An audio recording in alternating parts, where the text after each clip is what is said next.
Hi, everyone. Welcome to our presentation today. My name is Erica Zambello, and I'm the Communications Director for Audubon, Florida. And I want to introduce our Director of Bird Conservation, Dr. Marianne Korosy, who will be talking today about Jaywatch and leading this Audubon Jaywatch training. So just a few quick things. We aren't going to take questions verbally, but the chat is always open and we are monitoring the chat throughout the presentation. So if you want to ask questions so you don't forget, or you have something that you really want to address, you can put it in the chat box, and then we'll be getting to all those at the end of the presentation. So don't worry, we will get to your presentation and you're welcome to use that at any time. Right now, everyone's on mute because this is quite a big group. So the chat box is the best way to get our attention. And like I said, we'll be monitoring that the entire time. We will be recording this presentation and sending out a link. So if you missed something or you want to go back, don't worry. We will make sure to send you the recorded presentation. So without further ado, I'm going to turn it over to Marianne. Thank you for the introduction, Erica. I am delighted to be giving our first virtual training for Jaywatch Community Science. This year's been pretty special in a lot of different ways. So I welcome feedback about the training. We're going to make every effort to answer all your questions today like we would at an on-site training. And the link, as Erica said, will be made available to all of you afterwards. Okay, let's go. Next slide. So just a quick overview of the presentation today. First, I'm going to talk a little bit about the inception and the scope of the program, why Jaywatch, why it works, why scrub jays are a good basis for a community science program. We're going to go over the survey protocol. We're going to take a look at how to identify adults and juveniles and females.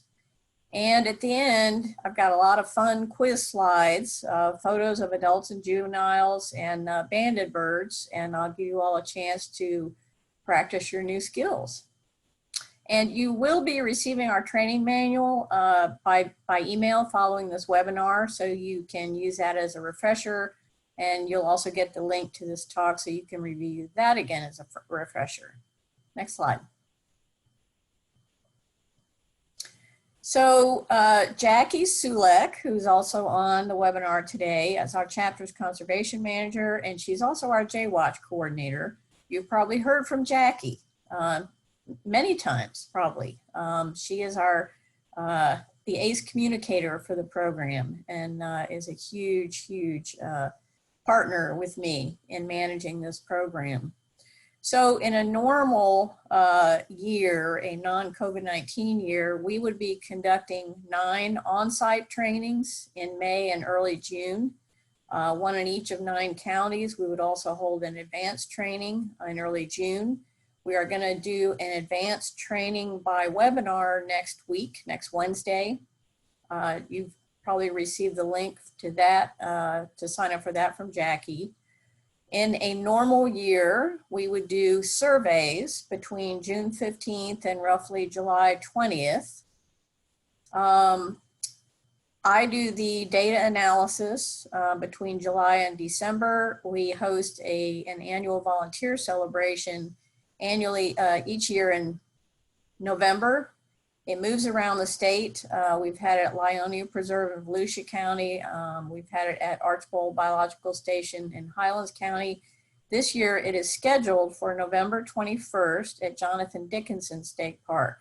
They have a really nice educational facility and lots of scrub jays. We're hoping to have this be an in-person event for everyone who feels comfortable enough going by the time late November rolls around. And then you will receive an annual report published in next February, that summarizes the previous Jaywatch season and findings and interesting stories. We just published our Jaywatch 2020 report, and that is available online. Next slide. Audubon has been managing the Jaywatch program since 2012. But the program began in 2002. The survey protocol was developed by Archbold Biological Station and the Nature Conservancy as a way to monitor many sites across the Florida Peninsula where there weren't enough staff to do those surveys, to do rigorous surveys each year. It was real spotty, and in an effort to keep track of the population statewide better, they decided to create this wonderful community science program. And TNC managed the program until 2010. They reorganized their priorities a bit. FWC managed it in a transition year until Audubon took over managing the program in 2012. Next slide. So I wanted to highlight that J-Watch is suitable for people of all ages. This is our eldest J-Watcher, currently at 92 years old, Ann Hannon. And this is our youngest J-Watcher, currently at age 17, Mia. And so that gives you an idea. You know, if you can tolerate, you know, heat in the morning, just a half day, and you like to be outdoors and you like to, you know, be out doing some useful science with some really fascinating, charismatic birds, then J-Watch may be for you. Next slide. This gives you an idea of the diversity. This is at our annual event. The blue t-shirts are t-shirts we handed out to all the volunteers who came to our volunteer event last year, or this was 2 years ago, I guess, at Lyonia Preserve in Volusia County. Big crowd. Next slide. J-Watch is very much a partnership program.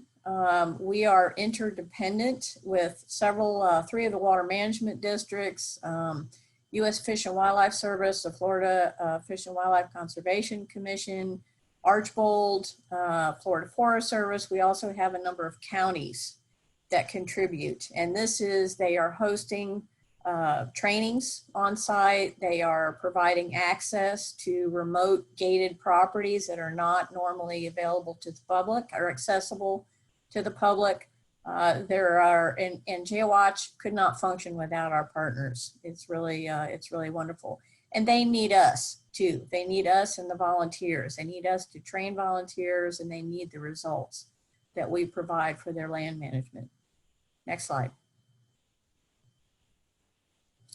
J-Watch, in an annual year or normal year, we survey at least 45 sites across the Florida Peninsula in 19 to 20 counties.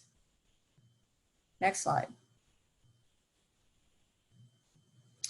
So how does J-Watch help Florida scrub jays? Archbold and the Nature Conservancy worked together to develop a protocol that was easily taught to volunteers, easily practiced in the field, so that a skill level could be achieved by volunteers. And what this provides is a consistent methodology that's being taught and then used across the state. So all of those data go into a database, and they can be analyzed because the data were collected with a consistent methodology. The data allows site managers to evaluate the burns, the prescribed burns that they've done, they've completed, and it also allows them the potential to plan for future burns. Where the scrub jays are, they don't want to burn. Where they're not is probably dense overgrown habitat, and that's where they need to burn. So this feedback is really vital to land managers. And also by getting you all out into the field with these really charismatic, beautiful birds, you become more able to advocate for scrub property acquisition by the state or other conservation organizations, and to help Audubon help the scrub jays. Next slide. The program works because Florida scrub jays are kind of at the top of the food web in scrub properties, scrub lands. So what is good habitat for Florida scrub jays is also good high quality habitat for a lot of other endangered and threatened species. Some 55, 6, 7 threatened and endangered species live in scrub. And some of those species are really hard to monitor. I have yet to see an indigo snake. They're there, but they can be pretty tough to find. Bobwhites you can hear. Some places do gopher tortoise surveys. Sand skinks are really hard to find. So scrub jays, because they come to us, they're much easier to survey. And this really, really facilitates use of this method to get a quick read on the habitat quality of each scrub tract. Next slide. So adults and juveniles. One of the main reasons that we do our J-Watch surveys in this horribly hot June 15th to July 15th survey window is because we're hitting a time of year when juveniles are in this plumage shown on the right, brown head and brown back. They're easily differentiated from the adult scrub jays. So this is the time of year when we want to be able to survey adults and juveniles and map where those occur, which families are where on the landscape, and the number of adults and juveniles in each one. Later in the summer, the juveniles molt into adult plumage, and we rapidly lose the ability to differentiate between adults and juveniles by August, pretty much. It's pretty tough to tell them apart. So we have to do it in the heat of the summer because earlier they're nesting. They won't, the juveniles haven't fledged, haven't left the nest, aren't flying around the landscape. And we definitely don't want to go nest searching and trying to count nestlings. Next slide. So a bit of general information about the survey protocol on the slide on the right. You can see how early in the morning that is. We're early morning people, and it's cool. It's actually pretty cool that time, temperature wise.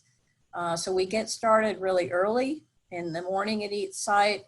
And that means we can be done by usually 10:30 to 11 o'clock, maybe noon for some sites. The protocol calls for 3 consecutive morning surveys at each survey station on a site. There are routes with 12 to 15 survey stations per route, and larger scrub tracts may have several survey routes. So people are assigned to teams with a more experienced, either a staff person or a more experienced J-Watch team leader. And then we send everybody out in 4-wheel drive trucks on the site to do their work. And we're done by noon indoors when it's hot. Next slide. So let's start with the protocol. So the first thing that we want you all to do when you arrive at a survey station. Survey stations are marked usually with colored flagging tape hanging from a scrub oak or some other shrub. And the survey station number will be printed in black marker on that flagging tape. So you're gonna drive along and look for, usually it's pink tape, sometimes orange. You stop at that survey station, everybody gets out, and you want to look in different directions. If everybody's looking in the same direction, the Cooper's hawk could sneak up behind you and you don't see it. So everybody wants to just take 30 seconds to a minute and look around for predators. So what are predators? Next slide. So sometimes great horned owls can be out in the open during the daytime. This was a site in Highlands County. The scrub jay, the owl flew in over our heads and perched right there. And the jays dove for the shrubs when it flew overhead, and then they popped up again. They can be out during the daytime. So you really do need to look around. Next slide. Red-shouldered hawks in the upper left, they can be predators. A bird, they do take birds. I actually saw several of us saw one take a female painted bunting right out of the air. It flew out as the painted bunting flew out of a tree, and it snatched the female right out of the air. Swallowtail kites, surprisingly, we think of them as insectivores, but when they have hungry nestlings, they will take anything they can get to feed their nestlings. And we've had them fly right overhead in an area where there was a large family of scrub jays, and the scrub jays hid, and they were quiet, make really quiet sounds until that swallowtail kite flew away. Great horned owls. Barred owls usually hunt at night, so not necessarily, and they both do, but don't see, and usually barred owls are in closed canopy forests, which is not scrub. So it's more likely to be the great horned owl.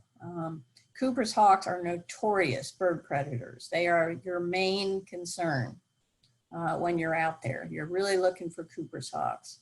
On the right side, red-tailed hawks, vultures, osprey, also bald eagles, not pictured. You don't need to worry about those. Those are not predators of Florida scrub jays. Next slide. So you've looked around for predators and you don't see any avian predators. So the next thing you do is one person on the team is going to play a recording of Florida scrub jays mobbing a predator. Very loud, raucous sound. I should have inserted that sound in here, but I did not. So the recording is played for 15 seconds in each of the 4 directions around you, and then you stop and listen. Next slide. So if jays don't respond, you're going to cycle through playing the recording for a minute and looking and listening for 2 minutes. Then you're going to play the recording again for a minute, look and listen for 2 minutes. So this you would repeat 3 times at the station. Sometimes the jays don't show up until the 2nd or 3rd repetition.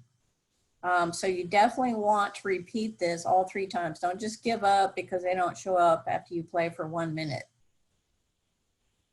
Next slide.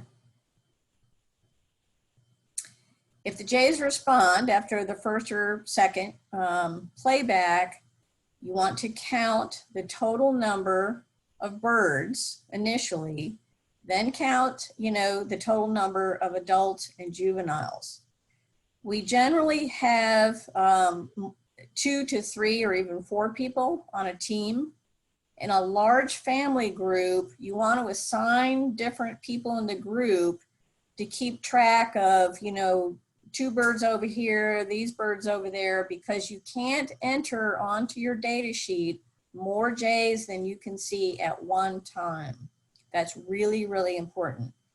So you'll have jays pop up in a shrub, and then they may stay there, but some of them may dive back in to the shrubs, and then they fly behind you, and then they pop up over across the road. You can't keep adding birds because, if you only see 1 or 2 at a time, you can't write down more than 1 or 2. So you need to verify using your team members to keep an eye on a bird here and bird there, and then everybody calls out what they have, and then you write down your total number. That's really the only way to do it correctly. Verify your numbers, with your team members before you move on to the next station. Next slide. Okay, so you're going to be given a data sheet, each team, a data sheet and an aerial map sheet on a clipboard, and that goes on your whole survey with you. Everybody who's on the team, you need to have your names listed at the top where it says monitor names. Please print, please, please, please print. Marianne does not read faded you know, cursive very well. So it's really helpful if you print with the date. If there's more than one page, you want to record that. Your overall start time is the time that you leave a parking lot to go out in the field to get to your first survey station. Your overall end time is when you return to the parking lot and where your vehicle is. The site name and transect will usually be written on your sheets by the site manager or whoever's leading the whole survey. They will give that to you so that you know, you don't have to guess at what the transect is named. Weather information, the description is on the back of the survey sheet, and you can take a look at that and put down your best evaluation. Okay, so in the red box, really, really important. On the left is the survey point number or survey station number. That's the number that will be written on your flagging tape that's marking that site. Unless you have a team leader who's familiar with use of a GPS unit, and they will know because it's going to be on their GPS unit and they'll write that down or tell you what the station number is. Your start time is when you start the playback. The tape playback of the scrub jay calls. Predators will be 0 if you do the playback. If you see predators, say there's 1, you are going to skip that station. Do not use the playback if you see a Cooper's hawk or a red-shouldered hawk that's moving toward you, or a swallowtail kite. You just put however many predators and you draw a line through the rest of the cells to the right, and you just move on to the next station. If there are no predators, then you're going to start your playbacks and you're going to record the number of adults and juveniles. And we also now have a column for you to put in, a cell for you to put in the number of jays that your team cannot age. So there may be birds in the family group that are in poor light, or they're too distant, or they pop up and they drop back down and nobody can ever, on your team can get a good look at them. So it's a bird, but you don't know if it's an adult or a juvenile. Then you put those birds, just a number in that cell. We'll talk a little more about band combinations and how to record those. You may or may not have enough time to determine to read all the bands.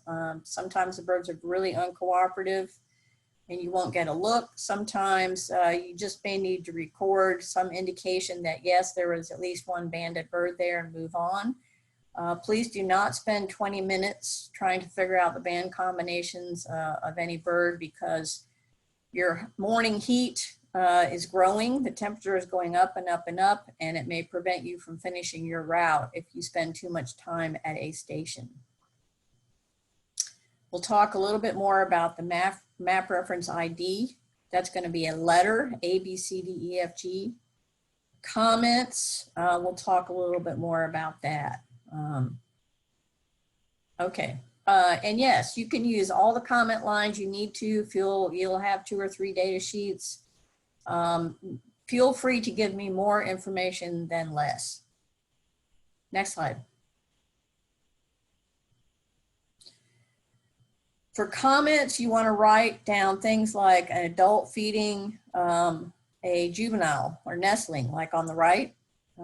Directions that the jays came toward you, directions that they flew away from you, any behavior like looks like territorial disputes. I was going to say something. Okay, next slide.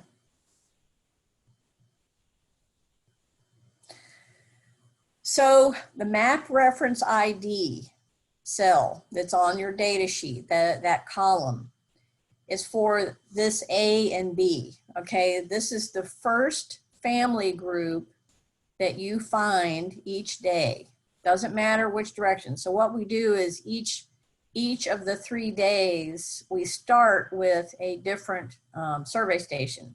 So the routes are run backwards, forwards, and from the middle, to the ends and ins and outs.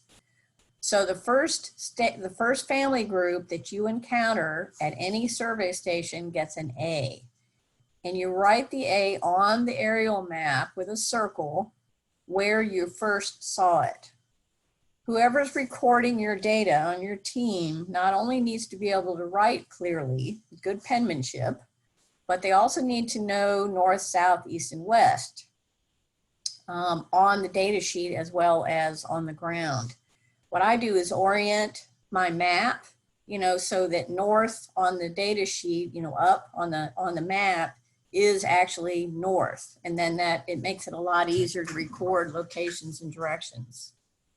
So where you first saw the A group was a little bit south of Survey Station 2, and then they flew away from you and they didn't come back. Then you went to Survey Station 3, no J's. Then you went to 4, now you have another family group. It may be the same as the A group, but if you don't know that, then you should call it a new group.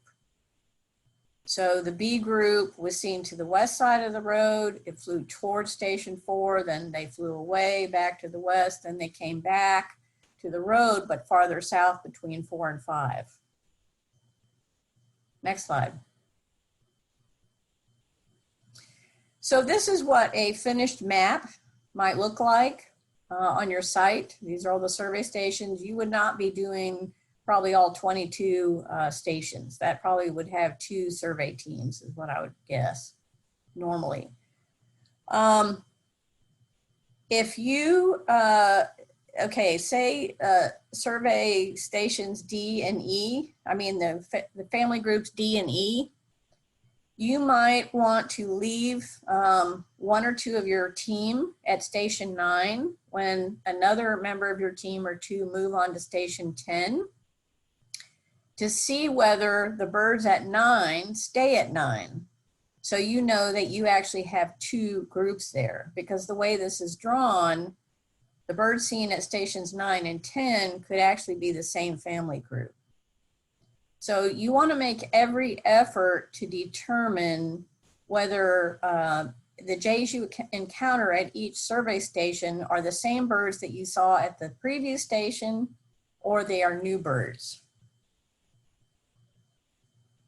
And record that in the comments section. D is not the same group as C. Or you might write D and E are the same family group. Next slide.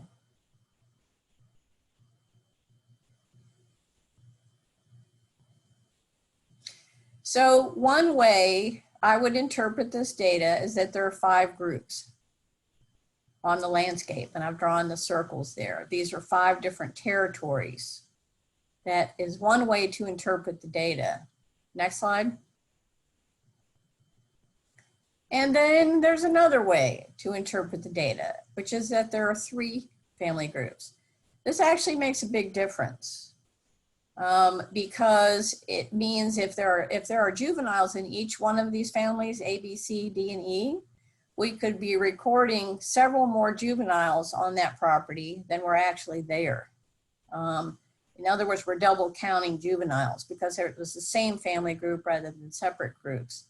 So this is why it's really important for you to help me when you're out in the field determine whether these are the same groups at subsequent survey stations or if they are different groups. So note that for the 2 groups found at stations 2 and then 4 and 5, the survey station 2 group, the A group, flew interior to that scrub tract. Well, they could have then heard the playback that you all were running over at survey station 4 and then come over, from survey station 2. You may or may not have seen them, fly into 4. So this is one of those things where there's an interpretation that I have to make based on your field observations. So this is why it's so important for you all to give me as much information as you can when you're in the field. And as much information as you write down, it's all really important to me. If you tell me that, the jays flew in and perched in a pine tree, Well, I don't know where your pine tree is because I'm sitting in my office in Tallahassee. Okay. So you have to tell me where your pine tree is with respect to that survey station. Is it to the west side of the road? Is it 100 feet away? Is it to the southeast side of the road? You know, that kind of thing. I really, you are my eyes, and you need to transcribe what you see onto the paper to help me interpret those results. Next slide. So this is what a finalized map looks like. This is what I produce based on analysis of the 3 days of surveys that you all will do in the field. You know, each little dotted yellow polygon is a family group and approximately where that family group was detected. So that's sort of a minimum size of their territory. And then I mark how many adults and how many juveniles in each family group. This map then goes back to the land manager for that site, which in this case is the Fish and Wildlife Commission. And then they would use this map to plan out their burns. Or maybe they had done a burn recently where on the right side, the far right side of this map around P1 and P2, and they say, oh, great. So we now have a family that's moved into that area that wasn't there before, and they fledged 2 juveniles this year. So that means we did a really great burn. So the areas where you don't see jays, say between P1 and P3, that darker green area in the upper right, that might be an area where they need to burn or remove sand pines. They need to do something because the jays are not using that area. That habitat is too overgrown. Next slide. Just a few more things about surveys. To reiterate, only count the total number of adults and juveniles that you and your team can see up and visible at one time. We do encourage all of you to do 3 surveys within that month. You can do it different sites. You can do it the same site but different routes. So your team members would vary each day. We do assign new Jay watchers to a team with an experienced team leader or staff person. In almost all sites, you will be riding in an air-conditioned 4-wheel drive vehicles or UTV between survey stations. That's a lot of that is for safety reasons. We don't want anybody to overheat. We want you to be able to take your cooler with cold water and snacks so that everybody's safe on a team. And you'll be out of the field in almost all cases by between 11 and 12 noon. Next slide. Okay, so this is a really neat little video that Jackie took, and hopefully it's going to work.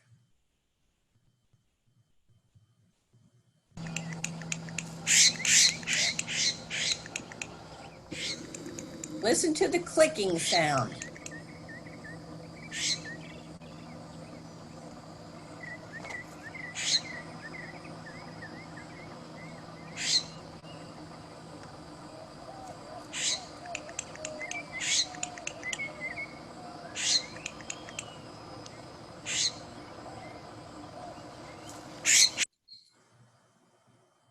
So I think that bird actually comes back. You can stop it. So that clicking sound, which is often referred to as hicking or hiccuping, that is a very, it's a unique vocalization that is only given by females. And that is something you can write down, you know, female hicking. Juvenile females, young females that are hatched in spring and summer will already be using that call by the end of the summer. So it's very, very distinctive. The other call you're hearing, that wah, wah, that's more of a mobbing call, more of a disturbance call. So somebody was probably doing a playback, using a playback, and the female, a territorial female, will respond aggressively sometimes. Some of our playback calls actually have the female hicking. And a dominant female in a family group may fly up in a shrub and do just that, telling that the female in your playback to get the heck out of her territory. So these are all really interesting behaviors with the jays. Next slide.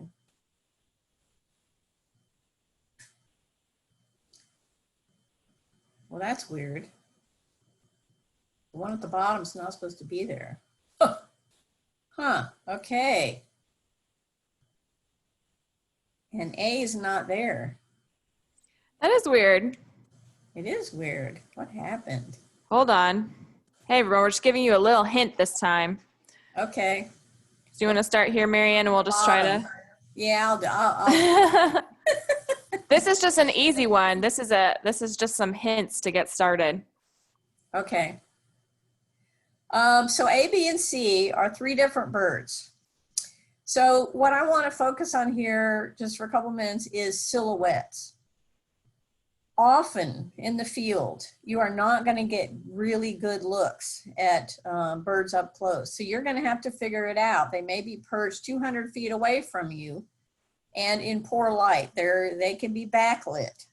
Remember that we are predators for birds. So a lot of times your birds of any species, will land between you and the sun. So they are backlit. They want to get a good look at you, where we want to get a good look at them. So a lot of times you're going to have poor views and you're going to have to use clues like silhouettes. And we'll talk a little bit more about this. But you've got a B, and a C, three different silhouettes. So I want to draw your attention to length of the tail, angle that the bird is holding the tail, and the shape of the head.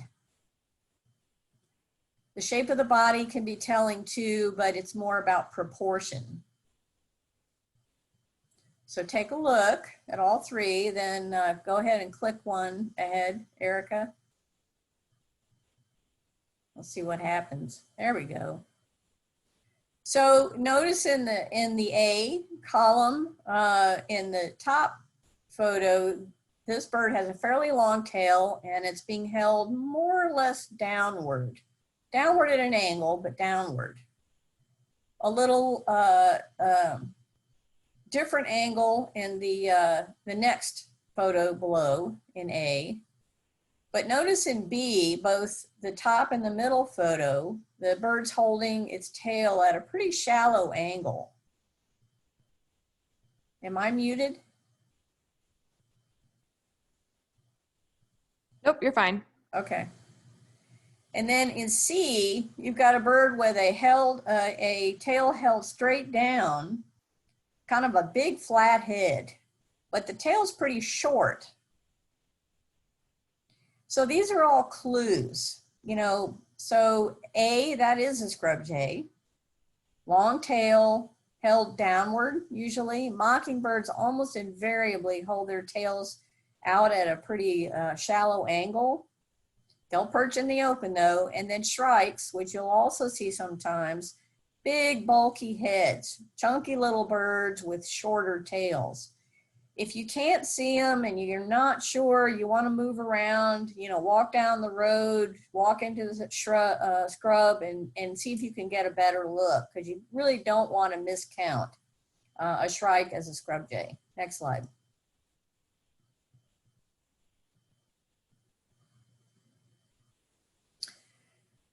So I've got some quiz slides here. And I want to give you all a minute. You've had one, adult and juvenile. Some of you all are experienced with this. Some of you aren't. So perhaps I should go ahead and talk about this slide. So on the left, this is a juvenile Florida scrub jay. It's got so the pale area at the base of the bill, pink, the pale pink, that is called a pale gape. That's the area of the bill. If you see that pale color at the base of the beak, that's going to be a juvenile. You will not see that on an adult. An adult has a heavy black bill. Note that this bird on the left has an all brown head that is continuous with the brown back of the neck, which is also called the nape. And if you could see it, and you'll see some more slides, that brown color continues down onto the upper back. On the left, you also notice that bird has a really scraggly looking tail. And that's because all of the tail feathers are not fully grown in.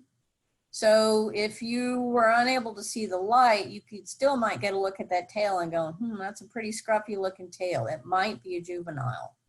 And that might make you look a little closer. On the right, you're seeing an adult scrub jay. Note that you can't really see the top of its head, but you can see a white eyebrow and you can see blue on the back of its neck. That's definitely an adult if you get that nice blue color on the back of the neck. Notice that in both the juvenile and the adult, the bib around the front of the throat, they're both brown. This is not a good field ID clue. Don't use that, because they're both going to be brown more often than not. Next slide. Okay, given that little intro, I'm gonna give you all a couple of minutes, or a minute or less. How many adults and how many juveniles?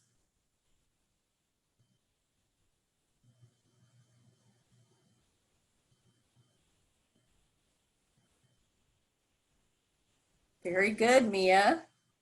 I see some good answers coming in. So upper left is a juvenile. And so I'll come back to that. Upper right is an adult. Okay, the upper right bird has blue on the back of the head and neck. Notice that nice gray patch on the upper back. It is discontinuous with the blue color on the back of the neck. Super important field mark. When you see that color break, even in poor light, if the bird is perched and then it kind of dives off and flies, you may catch a flash of that gray patch and you will know that that's an adult. When you see that color break, very, very sharp color break between the blue and the gray. The bottom right is a juvenile, got the little pale gape, all brown head and neck and upper back. Bottom left is an adult, blue on the back of the neck and that nice gray, sharp color break with the gray on the back. So the photo on the upper left is a pretty young juvenile. And I say that because it's got a really skinny looking neck. Dr. Reed Bowman from Archbold Station calls those young, really young juveniles pencil necks. They're really easy to spot. These are some of the last feathers that grow in on a juvenile, or the head and neck. So they're really short, little kind of partially downy feathers, and it makes the bird look like it has a really thin neck. Also compare the shape of the bill on the bird on the upper left to the one directly to its right. The adult bills are very heavy, black bills. And the body proportions of this bird on the upper left. The body's kind of skinny, the tail's really long, the neck's skinny. I mean, it just looks gangly. It looks funny looking. Just not like a mature adult bird. So learn those silhouettes. Okay, next slide.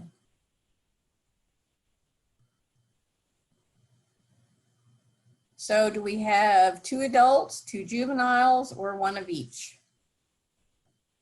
Look at the silhouette. Carefully look at the silhouettes of both birds. Look at the bill, size and shape. Look at the outline, look at the proportions of the body to the tail. I'm seeing a lot of good answers coming in. Very good, y'all. Very good, very good. The left, on the bird on the left is indeed a juvenile. I took that photo. The bird refused to come out of the shade. So I finally just took a photo because I thought, gee, that's a really good teaching photo. So again, notice that the feathers on the tail have not fully grown in. The tail is as long as the body and head put together. That is not an adult bird. Skinny neck, the bill is thin. much thinner. The head looks smaller in proportion to the body than the bird on the right that's fully feathered around the head. So the bird on the right is indeed an adult. Next slide.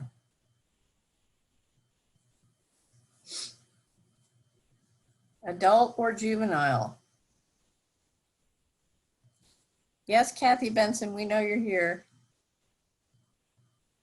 I see lots of votes coming in. Outstanding.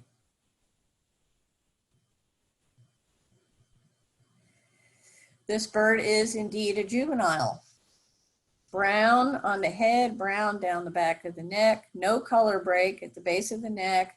It continues on, the brown neck continues to brown on the back. It's also got a pale gape. The bill is getting a little heavier, but that head sure is tiny. Pretty blue tail and wings. Next slide. Now, they're looking the other way too, so you can see the backs of their heads pretty well. Some of them. so this was a real live J-Watch situation. And the woman who's speaking is saying exactly the right thing. They're looking the other way so you can see the back of their heads. Makes it real easy. So I also wanted to draw your attention to, Erica, could you play that one more time, please? Look at the way they're tails.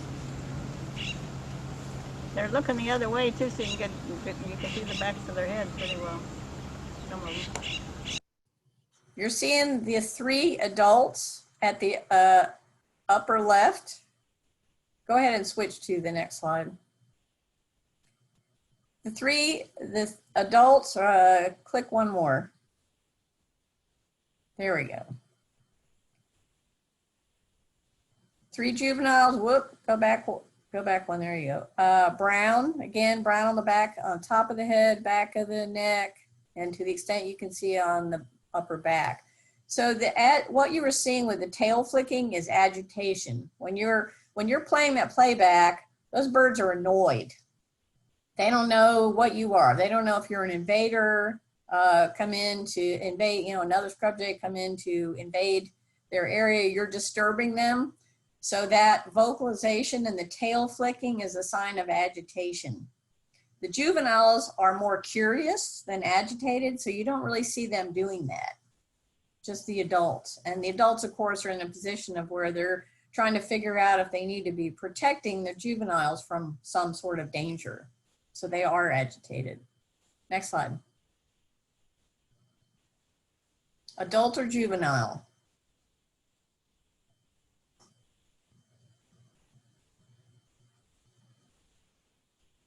This one has something kind of interesting with the light on the tail. Makes it look like it has a white band in the tail. It actually does not.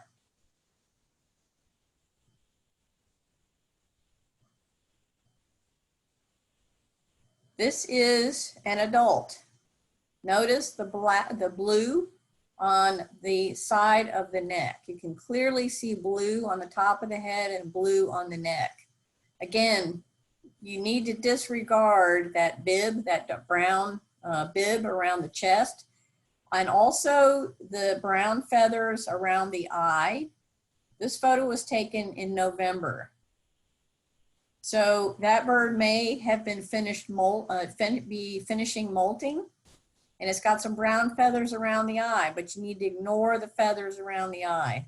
You really want to stay focused on the feathers on the top and back, the top of the head, back of the neck, and the upper back. Look for blue. Next slide.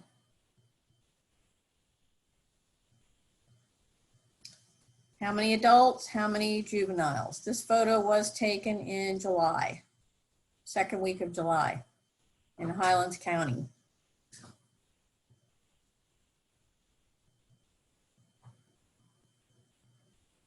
I see answers coming in. Very good, very good.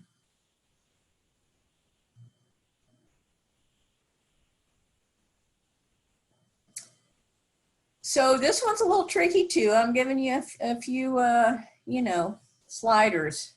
The bird on the right, I think you all have figured out, is a juvenile. It's got brown head, brown neck, brown on the upper back.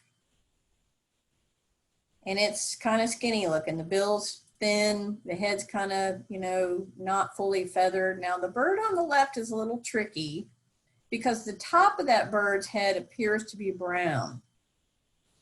However, you'll notice that really sharp break on the upper back where it meets the neck. There's definitely blue above that break, and there's a big gray patch below it. So that is an adult. Now, I'll throw in one more thing. This is not going to be true if you are on Archbold Biological Station's property, but pretty much anywhere else, it will be true that if the bird is banded, it is an adult. You have to have a federal banding permit from the U.S. Fish and Wildlife Service, which is really hard to get. It'll take you at least a couple years to get it if you are highly qualified in order to ban juveniles in the nest, like Archbold does for a long-term research project. So typically, these are adults that are banded. That's a clue. It can be a clue. Usually is a clue. Next slide. Now this one's pretty tough. So that's why I used it. How many adults, how many juveniles?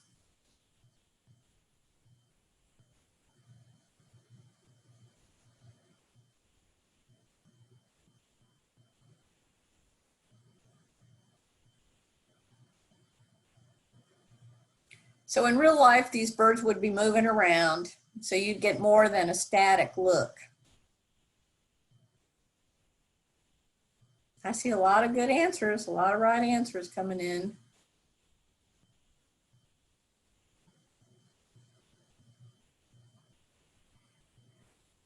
Okay, so starting from the top, that's an adult. The second bird from the top is a juvenile. Notice the thin looking bill, brown on the top of the head and the skinny neck, long, kind of rounded looking tail. The third one from the top is an adult. Also, you can see blue on the side of the neck. You can also see blue on the side of the neck on the number 1 bird at the top. The number 4 bird from the top is a juvenile, and the lower one's a juvenile. So 3 juveniles, 2 adults. Often, but not always, if you get a whole family up in the tree, you know, there's a breeder male and a breeder female somewhere around. So you can kind of start at the point where you think, there's probably 2 adults there. Now there could be adult helper birds in the group, but you could probably start with 2 if you were thinking there's a whole family there. So 2 adults, 3 juveniles. Next slide. Oh, is this a duplicate? Might be.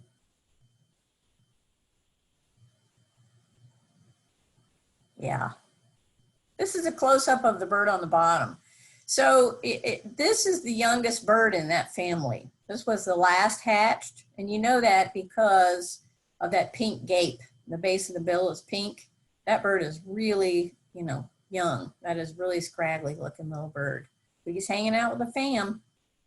It's all good. Next slide. Fluffy too, yes, very fluffy. Okay, how many adults, how many juveniles?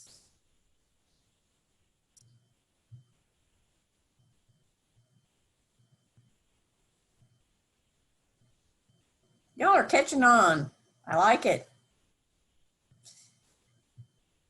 These are both juveniles.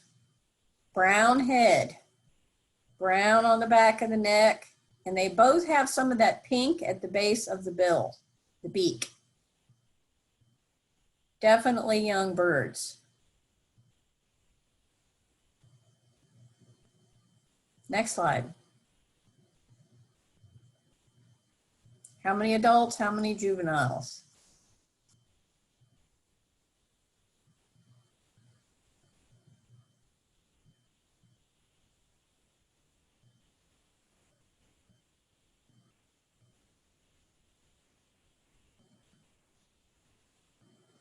This is fun.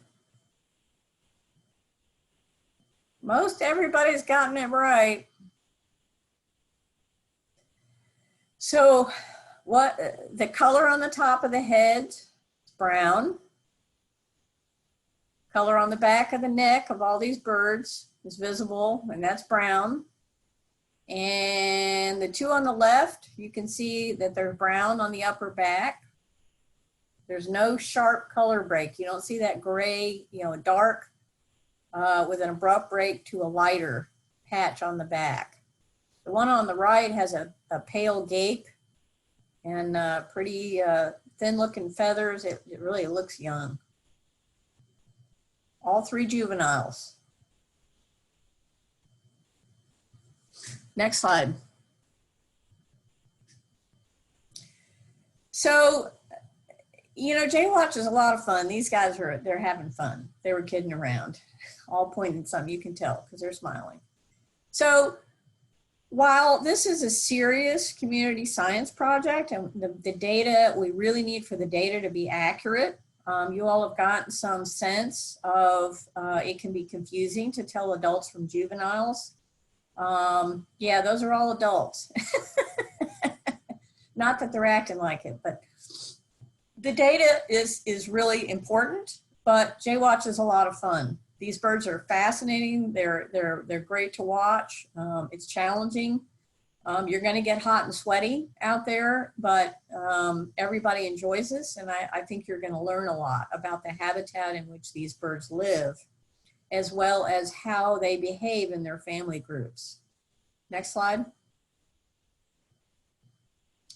So a little bit about color bands. I recommend that you study this in the manual when you receive it. There is no expectation that you remember the codes, the alpha codes for each color. Typically, a person on your team, the most experienced person, will know what the color codes are. You can always write it out. You can write out the colors. There are different colors of pink. Black is not abbreviated B because that's blue. So black is abbreviated K.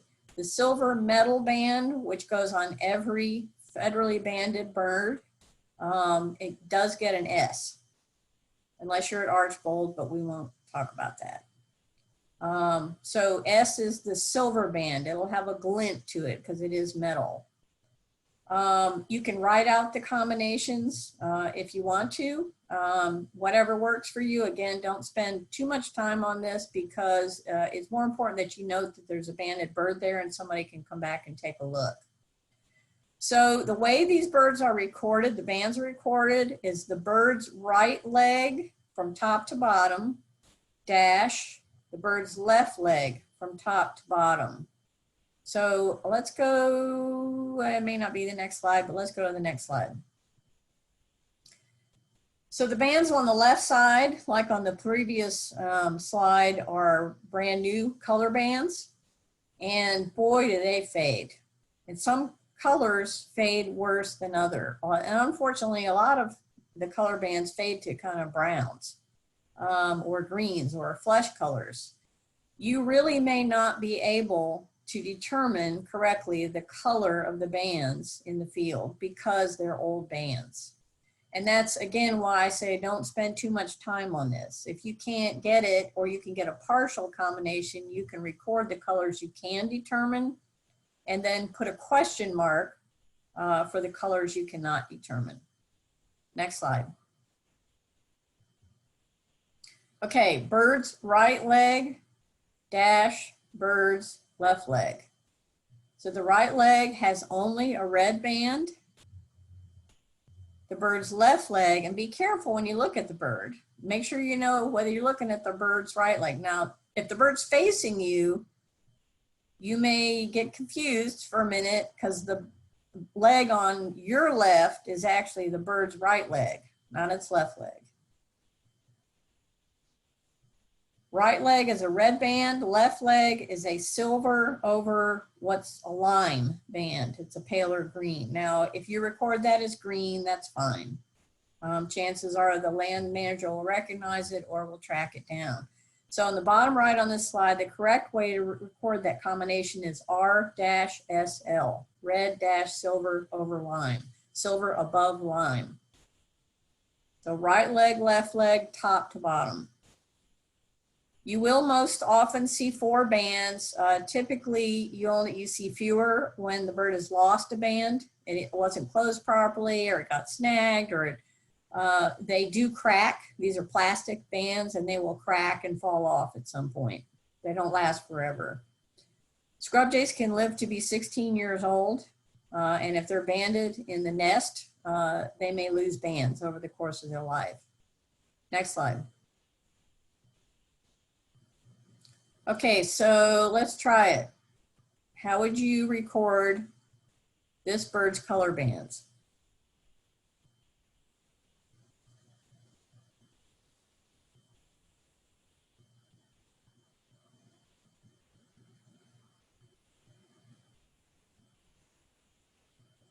So the bird's right leg, yep, I'm seeing it. So the bird's right leg, and this is actually good because I'm seeing what y'all are reporting as the color. The band on top, the color is kind of tough to figure out. It could be a purple or mauve band. It could be, or have been, a hot pink band. So you're going to have to guess.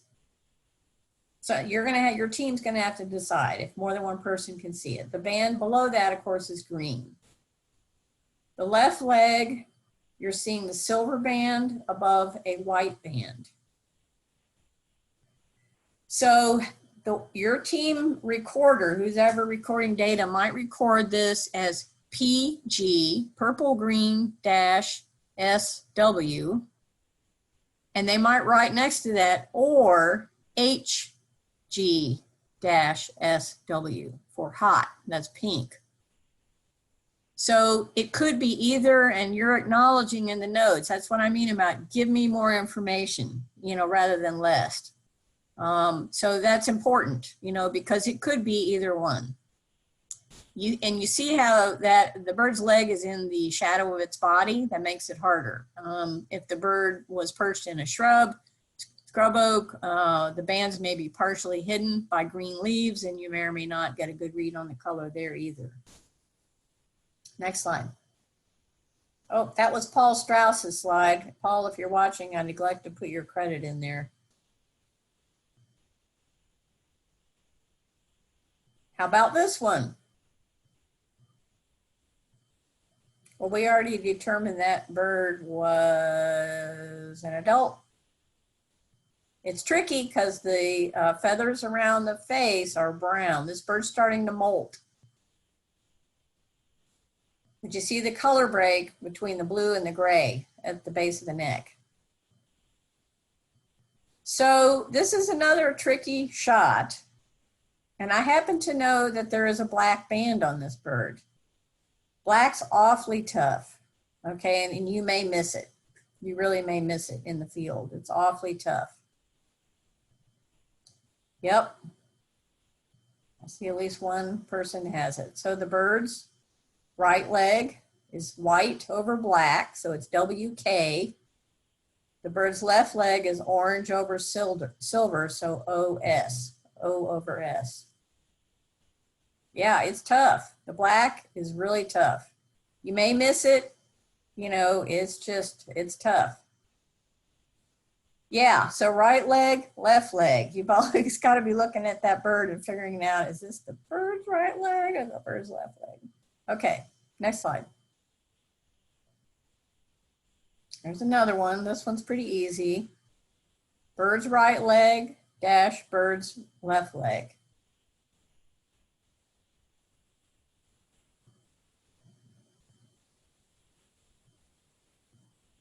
And this is a beautiful adult that Jim Howe took a photo of at Jonathan Dickinson. Very good. I see lots of right answers there. Red over blue on the bird's right leg, dash red over silver, RS, on the bird's left leg. Very good. Next slide.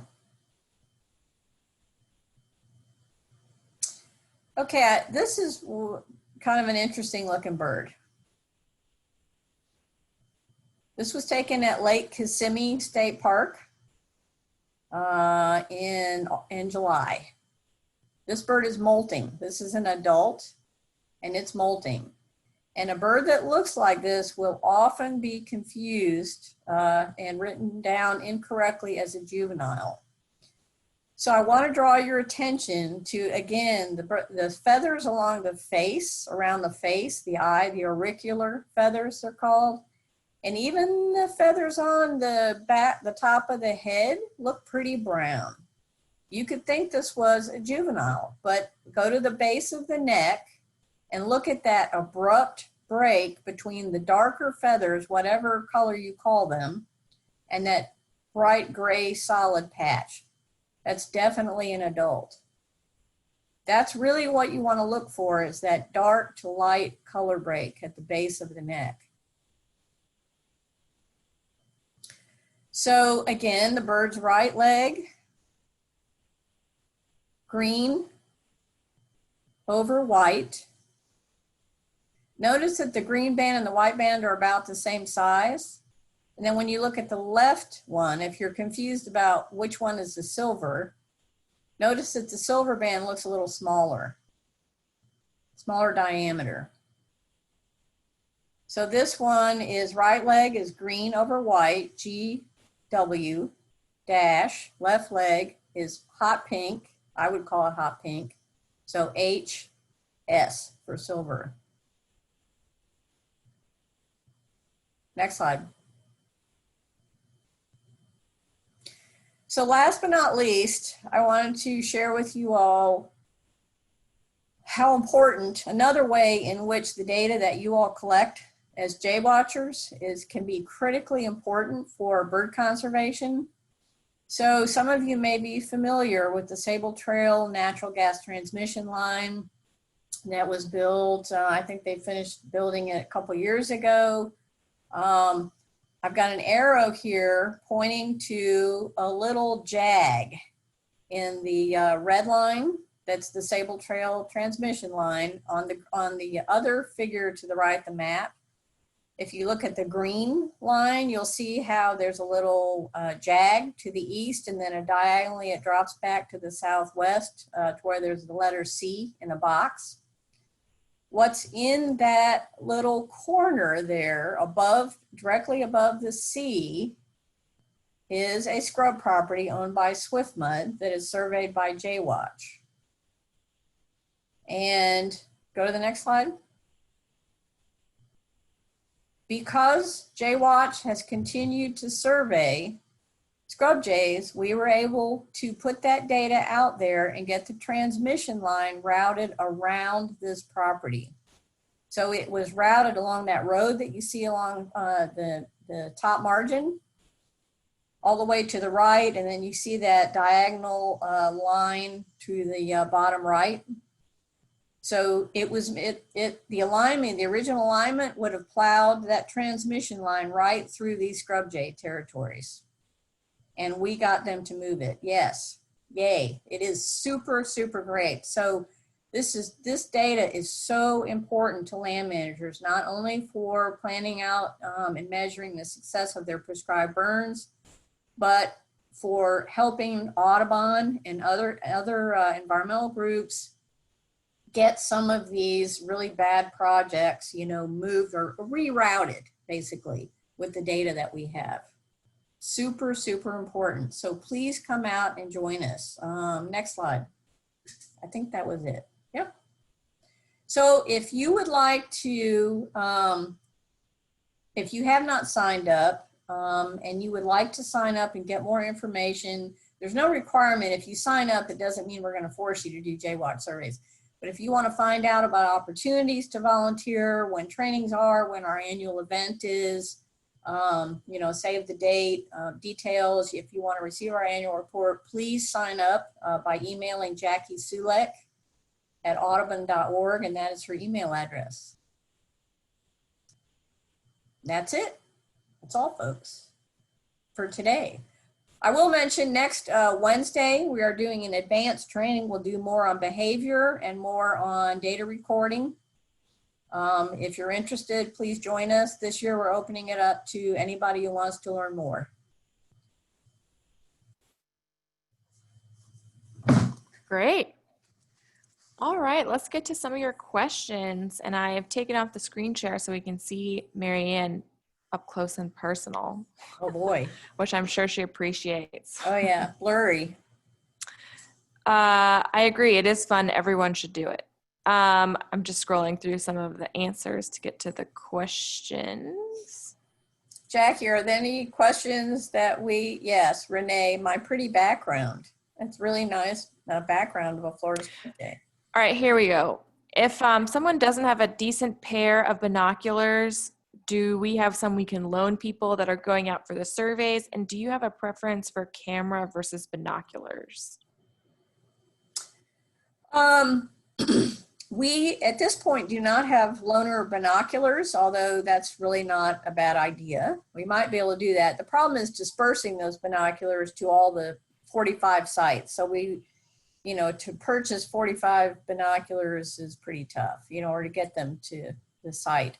Some of the site managers might have extra binoculars, so I suggest that when you sign up, you ask, are there any binoculars that I could borrow? Failing that, cameras are fine. There are times when we have been able to only get banded scrub jays correctly recorded, and they proved to be unusual bands and surprises at that site because we had someone on site with a good camera on the team.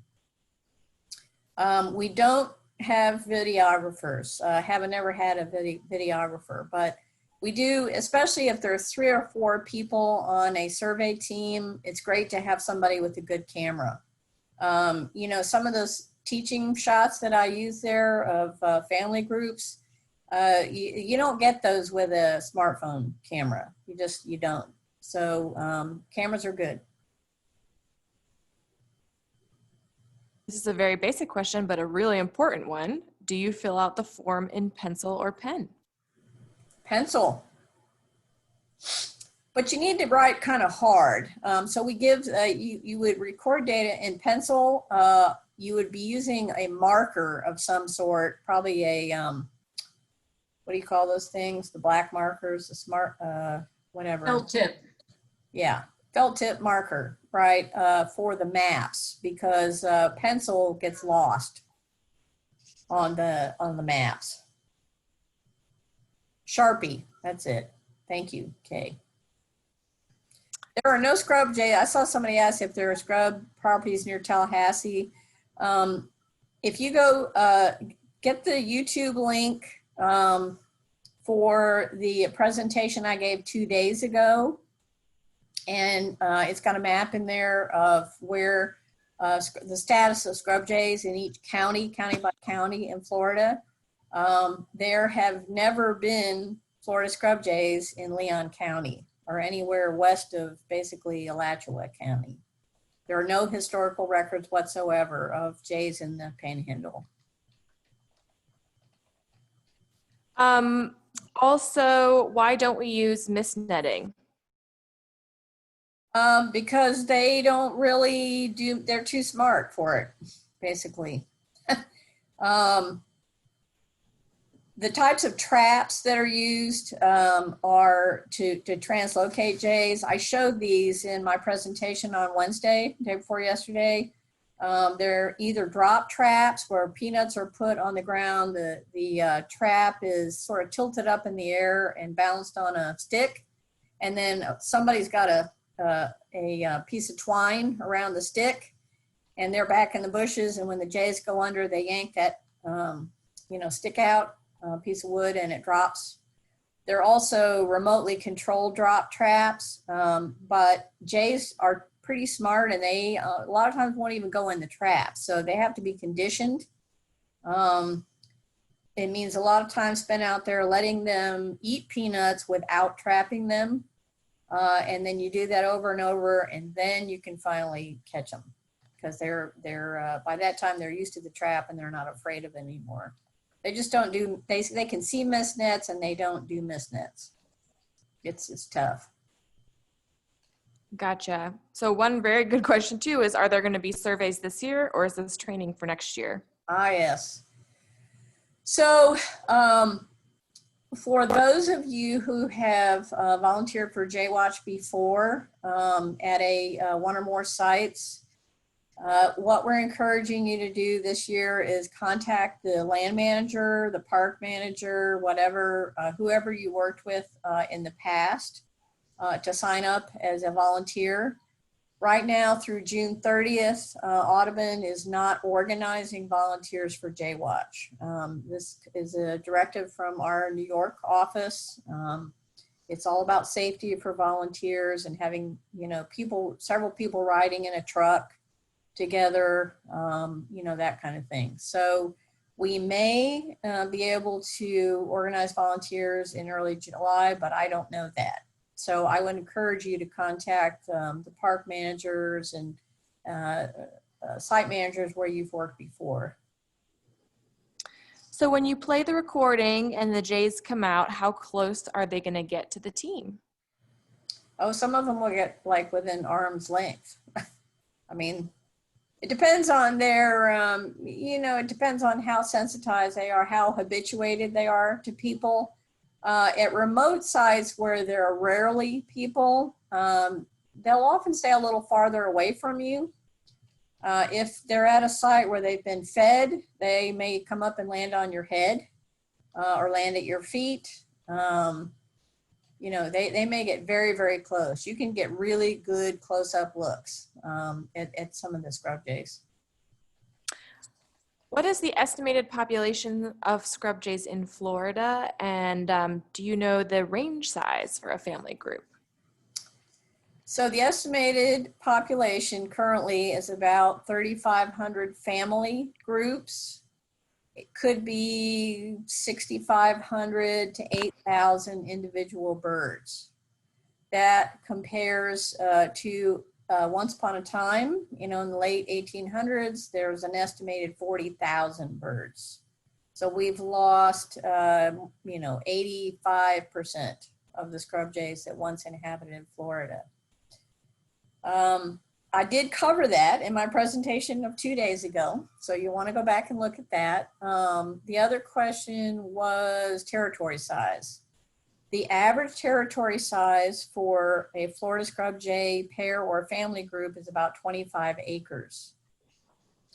So on a site that is not fully occupied, say there are 4 family groups, but there's 150 acres, the birds may spread out more than that. So their territories, especially in the fall and winter, when they defend their territories much more loosely. They're harvesting acorns, they're looking for food. Their territories may be larger, but the territories they defend for during nesting season, when nesting is active, will be smaller than in the non-breeding season. So on Wednesday, Marianne, during the presentation, we had a really good map up, and Martin wanted to know if we could download that map or make it available. It was showing presence, historical, absence, etc. by county. Is that part of their packet?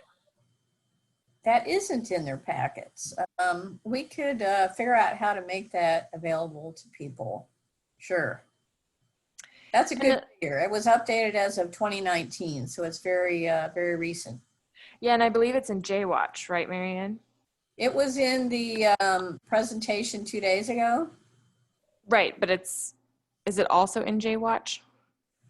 When you say it's in JWatch. I'm sorry, Marianne, the magazine. Oh, I do not think it's, oh yeah, it is. It's in our annual report, right. Okay, awesome. And we can attach that when we send out the video link. It's not as high a quality, and yeah, it's not quite as high a quality or large, you know, but yeah, we can do that. Okay, great. And so obviously scrub jays look like blue jays. Do they have a similar social structure and territory size? Like, do people compare and contrast blue jays and scrub jays a lot? You know, that's a good question. I don't know if their territory sizes are comparable. So one of the big differences between blue jays and scrub jays is that blue jays inhabit areas where there's more of a closed canopy structure. You know, the big trees closer together, that where the, you know, the trees are pretty close to touching, if not touching. When you get that kind of overgrowth, you know, forest, a more mature forest on a scrub property, the blue jays invade, and they'll actually drive off the Florida scrub jays. Blue jays are a lot more aggressive. They do both eat and harvest acorns. And actually, juvenile blue jays actually have that same brown head, brown neck, brown back as scrub jays. So there are some similarities. I should learn more about blue jay ecology. Good question. Are most birds banded, and who decides which birds get banded? And I'm sorry for my baby in the background. He just woke up from a nap. Most birds are not banded. Who decides? So there are a handful of federally licensed bird banders in the state of Florida. And they are banding birds mostly for research projects on conservation lands. Except for Archbold Biological Station, they have all their birds banded, and that's for long-term research. They've been doing research for the better part of 50 years on Florida scrub jays. So they banned all their birds. They banned the nestlings in the nest with a two band combination, and then if they fledge, they catch them again and put a full band combination on them. So it's decided by the people who are licensed. There's one person who hires out to, she works for a private company and is paid for services to band, usually by parks or, you know, conservation lands. So if someone signs up, Marianne, do they have a choice for locations to? Oh, yeah.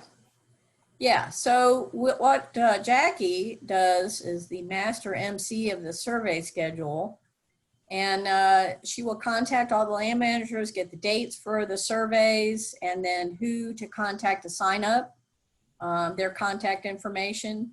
So we send out a schedule, usually around this time, late May, early June, when we're organizing surveys, but again, we're not doing that right now. But yes, you would get a full schedule with the name of the site, the dates that they're surveying, and who to contact to sign up.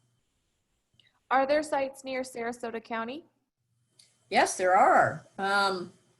Sarasota County has Shamrock Park and South Venice Lemon Bay. They also have Deer Prairie Creek.